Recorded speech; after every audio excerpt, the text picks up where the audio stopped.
Hi everyone, welcome to today's Pulse community session, which overlaps with our June's recent monthly theme of LGBTQIA+ and human rights, which also seeks to amplify Pride Month. I'm joined today by Dom and Rob, who are two of the three co-directors of Forest Gayte Pride, which works with the local community to empower them and create a safe space and put on very cool events, which we will be talking about later. We will be discussing the importance and value of grassroots organisations in advancing human rights, LGBTQIA+ activism, and particular focus on grassroots-led pride. So welcome both. Thank you for joining me and us today. Please tell us about yourself, your background, and a bit about how Forest Gayte Pride started. Go ahead, Dom. Okay. My name's Dom. My pronouns are they, them. I am an artist and activist by day, and I obviously run Forest Gayte Pride and another organisation called She, Her, They, Them, which is an offshoot of Forest Gayte Pride. I've been involved with LGBTQ activism for a very long time, and Forest Gayte Pride is something that came along for me at exactly the right time when I was getting quite disillusioned by a lot of what was happening in this sort of bigger queer scene, I suppose. And I was very fortunate to join Rob and Caron, the other co-director, in building what they'd already started, which Rob will explain, which is Forest Gayte Pride. So I'll pass over to Rob, who can give a bit more information about how it started, and then we can chat more about how we've grown as an organisation, as a group, and how we sort of are moving forward with the work that we do. My name's Rob, and with Dom and Caron, the three of us, direct and run Forest Gayte Pride. By the way, my pronouns are he, him. We started Forest Gayte Pride in 2017 as a response to what was happening in the bigger London Pride, and also in response to our community and what our community was looking for and what we needed here in East London. Now, I must just clarify, when I refer to East London, it's not the trendy hip part of like Shoreditch and Hackney, and that's quite a little bit farther out, past Stratford. But we have a really wonderful community here. It's very queer positive. We have a lot of support from the community here as well. However, we lack spaces. There isn't a lot for the LGBT community to be visible, to feel part of something, and that, I think, was sparked why we started Forest Gayte Pride in the beginning. Perfect. Yeah, that's really interesting, because you're so right. Regardless of who you are, what you do, what you're into, we all, as human beings, we all want to belong, and we all want to connect with each other, and especially the history of the LGBT community being marginalized, and vulnerable groups within the community, like they do need space to sort of come together and be heard, be seen, and be supported. Mm-hmm. So yeah, I think what you're doing with the organization is absolutely incredible, and it's so needed, which I guess is like a big feature of what grassroots orgs really are. They sort of fill in that gap, don't they, where there's just some space. Perfect, great. And I guess icebreaker question, what does a Pride Month mean to you? Pride Month, I have very mixed feelings around Pride Month. I think a lot of people are growing more and more frustrated with the sort of very over the top rainbow washing of one month in particular and then nothing happening the rest of the year round. Like this assumption that, you know, we have the month, then that's it. I think one thing I think is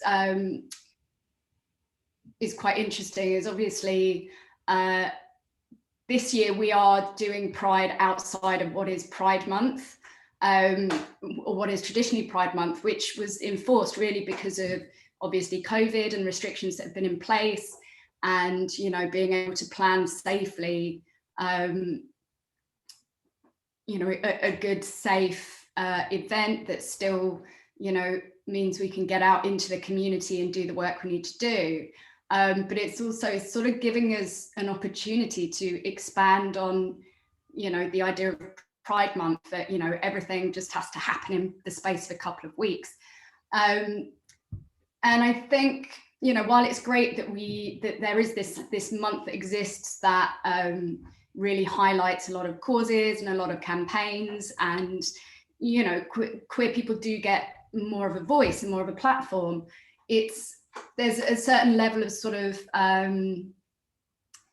inauthenticity about a lot of what happens during Pride Month. You get a lot of corporations that will just plaster a rainbow over their logo and be like, that's inclusive, and that's really all the work that they do. And I think what needs to happen is a sort of slight move away from Pride Month and to try and sort of build a sense of continuity with what happens in the community. Something that we are very passionate about and we talk about quite a lot is, yes, we are Forest Gayte Pride. That's the name of our organisation, and obviously our main event is our Pride event, which gives, you know, this space and access to everything that we want to do. But also, you know, it's very important for us that we are also running events throughout the year and that we are connecting with people throughout the year, because the issues around LGBTQ rights, the issues that the community faces aren't all solved by a sort of 1 month celebration and discussion. So I think it's very important to have that discussion about, you know, Pride Month, brilliant, great to have this sort of positivity, but it needs to be more. That's my very negative take on Pride Month. Rob? Well, yeah, I totally agree with everything what Dom's been saying. And I think like my day job, I work in education, particularly the primary sector.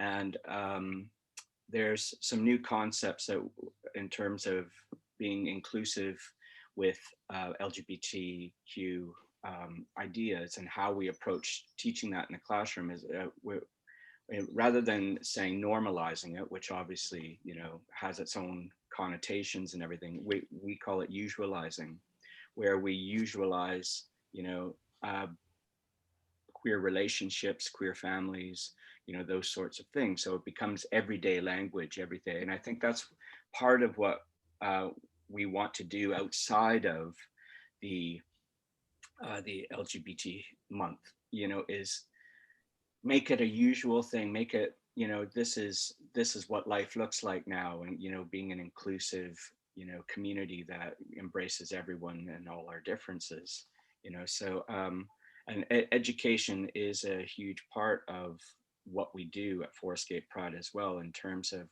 we tend to get a lot of organizations and charities come in, and, you know, we have a marketplace that, you know, they set up their kiosk, and, you know, it's an opportunity for the community to come and see, you know, and learn from, you know, LGBTQ organizations and queer organizations to find out more about them.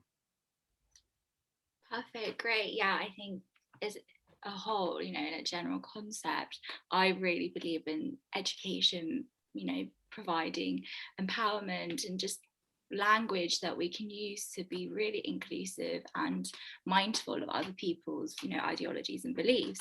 And I think, yeah, Dom, you're right. Pride definitely has been, you know, this event or this month that, celebrates everything, but also then people just forget, like it's just something that happened the other day, and that's not right, because you know, human rights, or yeah, just rights in general, you know, it's not just 1 month. We have to keep fighting it and keep promoting and talking about it for it to really become a reality. And yeah, again, I guess that's something amazing that Forest Gayte Pride do, in that you don't just focus on one event. It's all these other educational programs or stalls and stuff that you implement, which is amazing. And I hope, yes, this discussion today will educate our audience about some of the issues that the community faces, but then also I hope that they, you know, either interact with your organization or read on a bit more about other issues the community faces, so that we can really sort of be there together and we'll be good allies as well. So I read Dom's article, which focused on grassroots-led pride, which I will also link or whatever at the end of this session.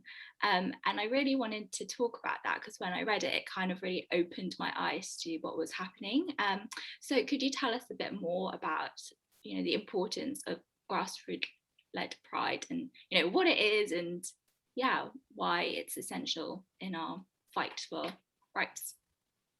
Well, I think that the short answer to that is, you know, these events, Forest Gayte Pride is not a standalone event. I think in 2019 there were 160 Pride events registered in the UK that range from like very sort of small, you know, small town events through to the sort of Pride in London, Manchester Pride, and what have you. And I think, you know, what sort of has happened is these organizations, these prides have started in response to what we've been seeing at the large pride events, which we touched upon earlier, which is this, you know,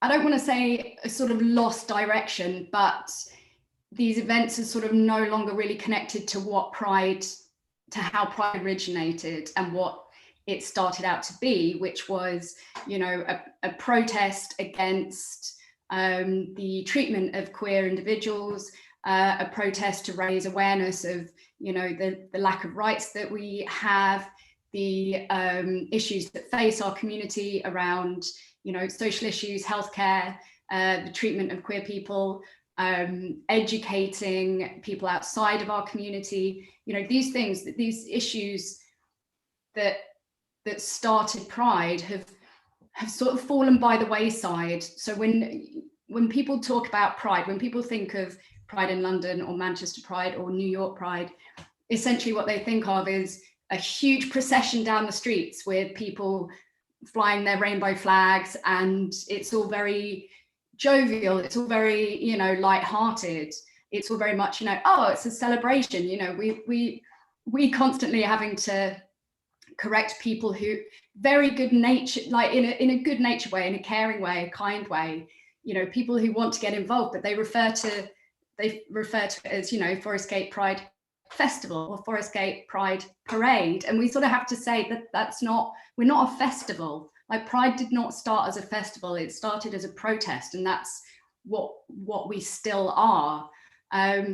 And this does seem to be the case for a lot of the sort of smaller Pride events that have started up.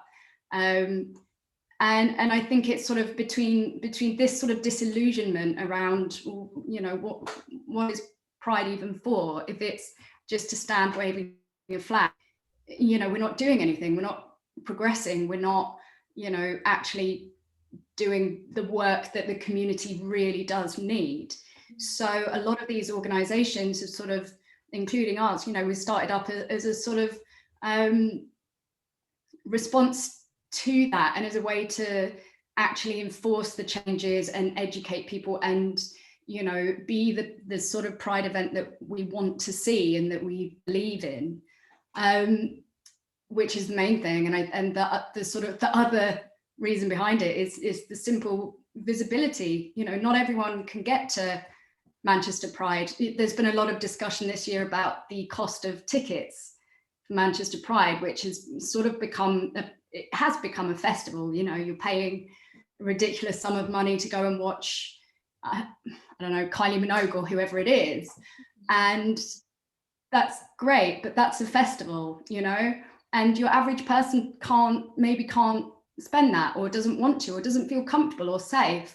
So, you know, for us in our community, you know, we provide a space and a level of visibility to the local queer community who doesn't feel connected to these big pride, who doesn't, you know, someone who doesn't feel like they'll be accepted there, or that they fit in, or that they see themselves. And like I say, it's not just us. I'm sort of speaking on behalf of a lot of these sort of 160 so pride events that have sort of shot up over the last few years. Yeah, thank you for that explanation. I think you're so right. I think the big sort of pride events have become almost commercialized in a way as well. I read, like that, you know, big brands sort of pay to get floats and stuff like that, which great if you're, you know, supporting the rights of the community, but also so much more needs to be done than that. And also they kind of then take the space away from this particular orgs that are actually talking about what needs to be done for the right of the community. Yeah, and this is a huge issue that a lot of people are quite angry about, and rightly so, which is the sort of the hypocrisy around this. There's a couple of examples that I mentioned in the essay of, you know, big brands who, you know, had huge presence at the big prides over the last few years. So two in particular, Budweiser sponsored New York Pride in 2018, but in the same year, they're sponsoring the World Cup in Russia, which is, as we know, Russia has horrific laws that discriminate against queer people. And, you know, it sort of sits in a very uncomfortable place. You know, what are their actual beliefs? Are their beliefs we want to support the queer community, or are their beliefs how are we going to make money? Facebook also, they sponsored Pride in London in 2019, but at the same time, there was a big campaign against them for, they had, I need to check if it's still in place, I believe it is. They had what they referred to as a real name policy. So essentially, any trans individual was unable to move on from their dead name. You can't, it essentially endangered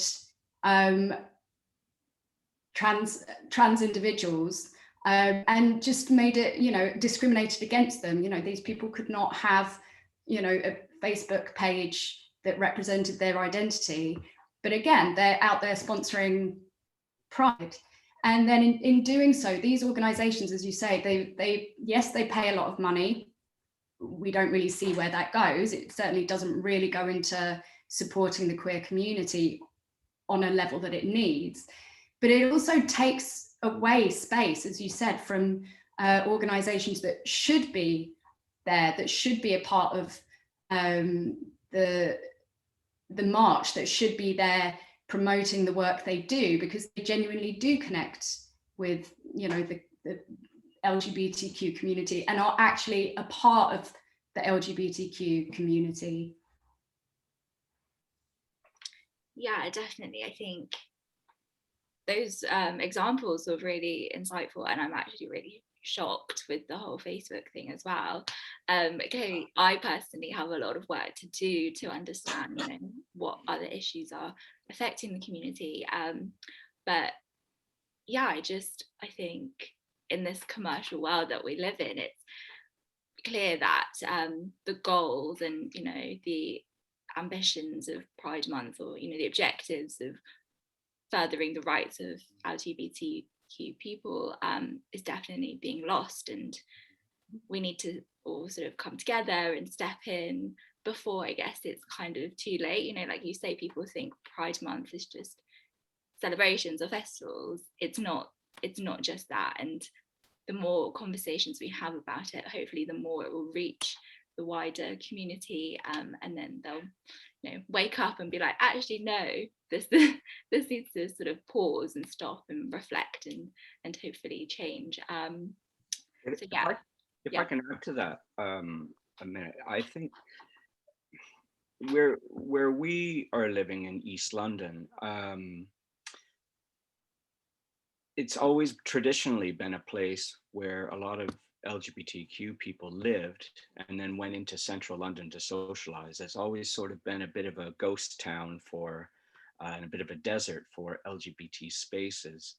And I think when we started Forest Gayte Pride, it opened up something that hadn't been here before in terms of space and visibility.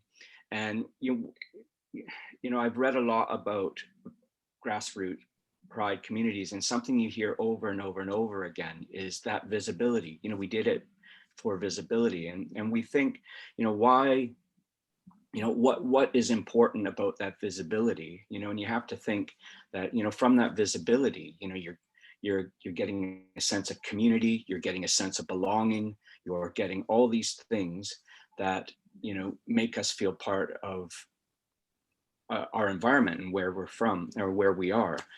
And because I think there's a lot of places, I think we still have a long way to go, and there's a lot of places, outside of London, where, every time you walk out your door, you're back in the closet again. You feel, it's not safe to be, showing who you are and being who you are. So I think prides are so fundamentally important, in terms of creating that space, so community can come together and, be visible. Yeah, definitely. Yeah, thank you for that. And I think what you were saying, I saw in the news, I think it was Manchester or somewhere, that some kids got attacked recently on BBC News. So it's like dangers and threats are very much still persistent in our 2021 society, and as great as it is to celebrate it in the month of Pride, June or whatever, more needs to be done. Well, if you look at statistics, we're actually moving backwards in terms of acceptance within the general population of queer individuals and the queer community. There's been a really drastic rise in the amount of LGBTQ hate crimes in the UK. I think it's something like 160% increase over 5 years. And you can't really overlook the connection between, the sort of these three elements, the way that the sort of Pride events and Pride Month has turned into a sort of bit of an apathetic rainbow waving month, to a sense of like a lack of understanding and compassion and education around queer issues. As Rob was saying, suddenly, we're kind of back to a lot of places where queer people do feel like they are back in the closet, or, they feel a bit uncertain how open they can be for fear of, what might happen or what they might encounter. And in turn, the grassroots organizations such as ours, which are fighting back against that. And, as Rob says, the importance of visibility within your community and feeling safe where you are. We get some really lovely, really great, or we have got some really great responses from people over the last couple of years who never thought they would see the level of queerness in Newham that we're starting to build, and feel comfortable and feel accepted in their own neighborhood, rather than having to seek out the few places that they would feel safe. They want to feel safe where they are, but yeah, we're in a very precarious time at the moment in terms of, as I say, the rise in the hate crimes and sort of negative behavior towards LGBTQ people, which sort of makes these community organizations and grassroots organizations all the more important, because if you have support where you are. If you have support in your actual neighborhood and in your community, then, you know, that from that support comes, you know, sort of safety and comfort and, you know, a sort of empowering feeling. Yeah, definitely. It is very worrying. Like you say, the rise in hate crimes and stuff, you know, one should not be happening at all, ever, to anybody. But second of all, it's kind of been glossed over by the celebrations and festival, which, you know, then perpetuates this cycle of more hate crimes and underreporting and human rights violations, essentially. So yeah, what you guys are doing, you know, being there for the community in Newham, I think is incredible. I wanted to ask, you know, how's COVID affected the community? Like, have you heard from, you know, many people who have said things have got worse, or has it been the same? Well, a couple things. Well, it affected us last year because we couldn't host an event last year, 2020. We ended up having an online virtual event, which, you know, we leaned more toward the education part and did a lot of like queer history and stuff like that, which was good, but it's not the same as creating that space in real life, you know. And I think for our community, that's so vital and so important. Newham is quite stratified in terms of, you know, from socioeconomic sort of perspective. And, you know, some people have access to space more so than others would in terms of, you know, going out and that. And I think that, you know, the queer community really suffered from us not being able to do our event because there, you know, in Newham, there isn't any other event, you know, that's going on at the moment. You know, I'd love to see the day when it, you know, there's something happening all year long, every day. But at the moment, it's not. So yeah, it did have an effect, I think. But in saying that, the positive side of COVID so far with this has been we're getting huge response this year, and so that, you know, the community is so happy that, you know, it's happening again. And we're Dom can confirm this. We've, you know, got so many volunteers, you know, wanting to get involved this year and stuff. And it's, so that part of it has been good. Dom, do you want to add anything to that? I think what you said really, I think you sort of encapsulate that really well. I think the only thing I would add is the sort of, even before COVID, queer spaces were disappearing at an alarming rate, you know, for many reasons, you know, whether it's the sort of gentrification of places like Soho or, you know, rising rates and costs. And on top of that, just the discrimination that a lot of queer venues and people who try to open queer venues face. So I think in the sort of run up pre-COVID times, we were looking at like a 60% rate of closure, like 60% of queer venues in London had closed in the space of a few years. And then, yeah, on top of that, like the impact of the last sort of year or so will definitely like, unfortunately, speed that up. There are going to be a lot more, I know. I think there's not enough respect or importance given to queer spaces in terms of, you know, people think, oh, it's just a bar, it's just a club. Like, these are places where, you know, unless you've experienced it, you might not understand the importance of being in a space where you are completely safe to behave as you wish, obviously within certain boundaries, but to really be yourself amongst people who are like you and who connect with you, before you have to, you know, step back out into, you know, closeted real world sort of situation. And, you know, these venues closing down all over the place, particularly in London, it does push queer people back, you know, back home, back into the closet if they can't have these spaces to be free.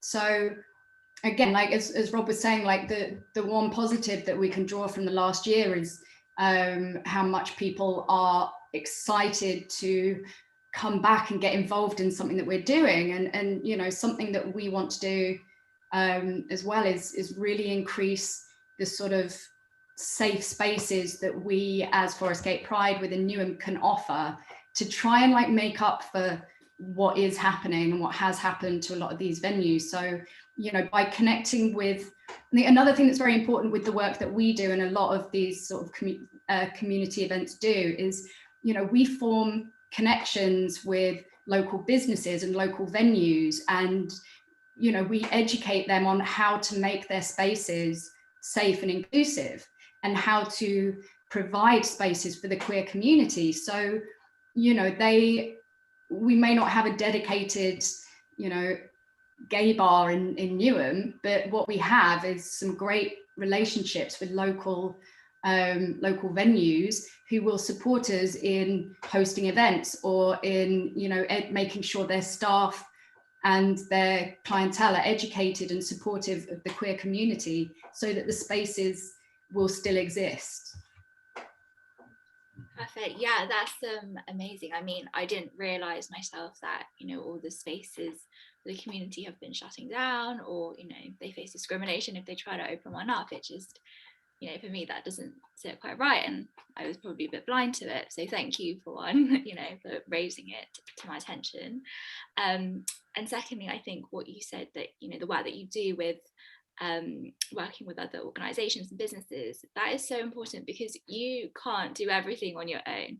So I think that's about building up a network, you know, of allyship or whatever, to support the work that you're doing, to use their resources that's already there to better the community as a whole. So yeah, I think, yeah, that's really impressive and amazing. And my takeaway from this definitely has been, you know, let's look into why spaces are shutting down, you know, what policies are there, what more can we do, or what pressure we can put on sort of the local government or whatever to prioritize safer spaces, more of it for the community. So to round up, if you could tell us a bit more about your Pride event in August. I know you do things throughout the year, and we won't stop talking about, you know, what else you've got going on, but in particular, I do want to highlight your event in August, which you've been working so hard towards. Rob, do you want to? Okay, all right. Shall I just say all of it, or we'll split it up, Dom? If I leave anything out, Dom, you tell me, because so just to quickly start, we started in 2017 with a one-day event. Now it's spread over 3 days. So we have Friday's our big gala opening night, and then we have Saturday, which is the main day, and then Sunday we have stuff going on as well. So basically, because, as Dom has said, you know, we work with a lot of groups and organizations. It's actually spread around Forestgate. So we have a central marketplace where it tends to be our hub, where we have lots of kiosks with like organizations and charities there set up, you know, telling about who they are and what they're all about. And we sort of commandeer that whole market space. So it's quite funny, because being grassroots, you know, we have like Stonewall next to Beryl selling her lampshades, you know, so we have, you know, that's just sort of how it works. And we have the fruit veg person, you know, next to AKT or something, you know, it's like, so it's, you gotta love it. That's like grassroots, like if nothing else is, you know. So anyway, and we usually have some music and speakers and poets and stuff performing, you know, on the street. And we tend to get more political acts, shall we say. So, you know, it becomes a bit of a soapbox in a way, and which we really enjoy, and the people that come and participate and love that. So anyway, We also have the Forestgate Community Garden, which is just down the road. They create like a safe, quiet space. If you need a break from it, you know, you can go there. We also have a lot of queer families. We have people with children, so we have a spot for children. The library, we do workshops during the day, so we have some queer people coming in and doing workshops all through the day on the Saturday. Trying to think, Friday night is our sort of our gala opening, where we have some keynote speakers. So and this year we have Andrew Lumsden from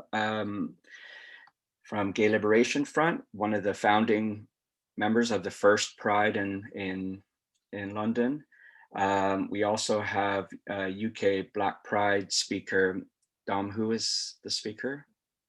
I'm waiting for confirmation, but I think oh, sorry. Hopefully we have, it's okay. Aisha Shaibu, who is one of the directors of UK Black Pride and Moonlight Experiences, and we'll talk a lot about the sort of the future of Pride, and obviously sort of grassroots independent Pride events. Yeah, okay. So, you know, and then we have our main Pride event in the evening on the Saturday, which is some great acts and we have some drag kings and, you know, queer performers. We also have the pub this year. I just got to say this, the pub that we're doing it at in the evening this year actually has a train track and train in their garden, and I can't wait to see all these drag kings and drag queens like going around the garden on this track. I can't wait. So anyway, that's just a little side note. But again, you know, we have some really great performers, people who have performed at Bar Whatever and RBT, you know, that sort of, you know, fairly good quality performers that it's going to be great to see. And then the Sunday we have like a barbecue, sort of a wind up day, you know, and that happens.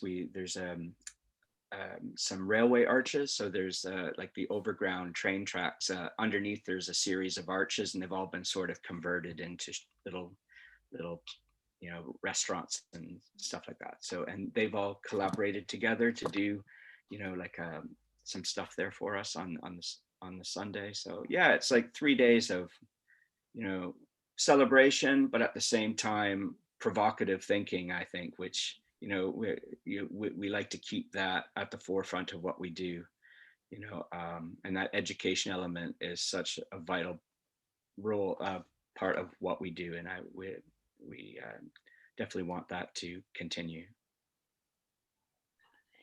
Yeah, it definitely comes across like you're definitely, you know, striking that balance between celebrating but also promoting, fighting for the rights for all of the community. So that sounds really interesting. Can I ask, like, can I come?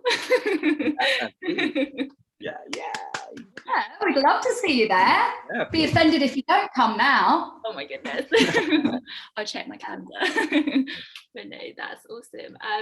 So yeah, I feel like I've learned a lot about, you know, what's facing the community, also issues with Pride events, and yeah, why we need more grassroots-led organizations to sort of lead the way in activism and obtaining equality for the community.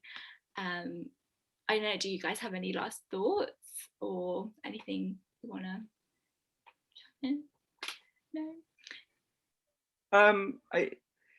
I just, you know, we started as this response to the main London Pride, you know, and what was happening and how it's very easy, like you were just mentioning about striking a balance, you know, but people do need a release. People do need that sense of, you know, you got to have some fun. But at the same time, I mean, it can very easily get lost, you know, when and we're very passionate at Forestgate Pride about, you know, our roots, our history, where we come from, and maintaining that as the central focus of what we do. So yeah, we have fun with it, but I mean, at the core, I think we get more from, you know, supporting a community that just needs a space to be who they are. And so I just want to end it with that, I think.